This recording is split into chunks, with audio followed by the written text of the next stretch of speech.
বিসমিল্লাহির রহমানির রহিম। আমার হাতে যে চিঠিটা দেখতে পারতেছেন, এই চিঠিটা আমি পাঠাচ্ছি বর্তমান যে দেশের সরকার প্রধান উপদেষ্টার কাছে।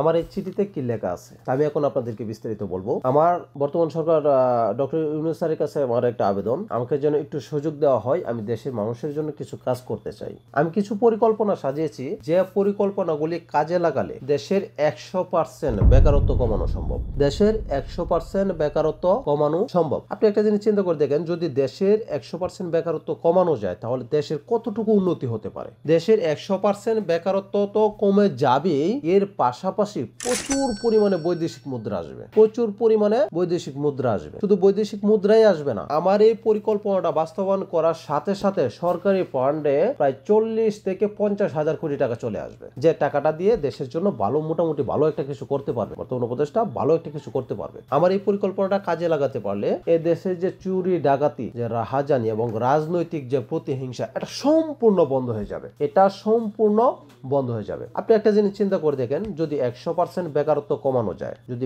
কোনো বেকারত্ব না থাকে এবং এর পাশাপাশি যদি আপনার রাজনৈতিক প্রতিহিংসা এবং আপনার চুরি ডাকাতি এগুলি যদি সম্পূর্ণ বন্ধ হয়ে যায়, তাহলে দেশের পরিস্থিতিটা কিরকম হতে পারে। আপনাদের কাছে আমার ছোট্ট একটা রিকোয়েস্ট, প্লিজ ভিডিওটা একটু বেশি বেশি শেয়ার করে দিবেন। এই চিঠি তো আমি পাঠাচ্ছি ওই প্রধান উপদেষ্টার কাছে, তো আমি চিঠি পাঠাচ্ছি এবং এই ভিডিওগুলি যেন সরকারের নজরে পড়ে। সরকারের নজরে যখন এই ভিডিওগুলি পড়বে, তারা অবশ্যই একটু গুরুত্ব দিবে। কেননা যদি বাংলাদেশের 100% বেকারত্ব কমানো যায় তাহলে এই বিশাল বড় একটা কাজ আমি মনে করি। ঢাকা শহর গেলে পরে আপনার অলিতে গলিতে ময়লা আবর্জনার যে একটা পরিস্থিতি, যে এটা বলার বাহিরে। আমি সপ্তাহে ঢাকা যাই, আমি জানি যে অলিতে গলিতে ময়লা আবর্জনা কি যে একটা বিস্তৃত দুর্গন্ধ, এটা সম্পূর্ণ ক্লিয়ার হয়ে যাবে। অলিতে গলিতে কোনো প্রকার কোনো ময়লা থাকবে না। ঢাকা শহর কোনো জলাবদ্ধতা সৃষ্টি হবে না। যখন বৃষ্টির সিজন আসে তখন এত জলাবদ্ধতা সৃষ্টি হয় যে কল্পনার বাহিরে।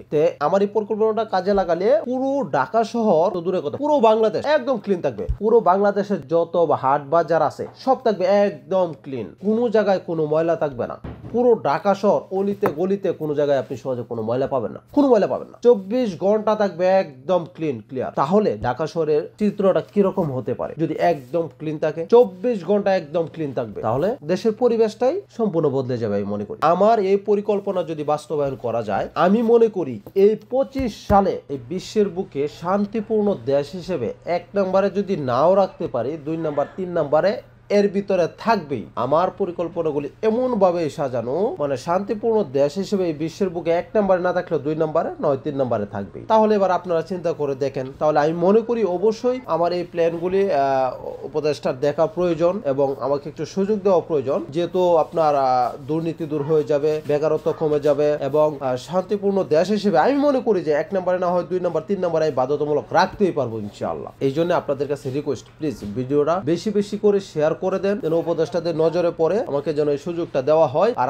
আমি আমার এই বাংলাদেশের মানুষের জন্য যেন এই উপকারটাও করতে পারি। বাংলাদেশের মানুষের যদি আপনার কর্মসংস্থান পেয়ে যায়, তাহলে এই যে আপনার সাধারণ মানুষ যারা আপনার জীবনযাপন করতে খুব কষ্ট হচ্ছে, তাদের কারো কর্মের জন্য ছোটাছুটি করতে হবে না ইনশাআল্লাহ। আমি মনে করি এই সুযোগটা আমি করে দিতে পারবো যদি আমাকে এই সুযোগটা দেওয়া হয়। প্লিজ এই জন্য ভিডিওটা একটু বেশি বেশি শেয়ার করে দেন, যেন উপদেষ্টাদের নজরে পড়ে আমি যেন আপনাদের জন্য এই কাজটাও করতে পারি। ওকে ফ্রেন্ডস, আসসালামু আলাইকুম।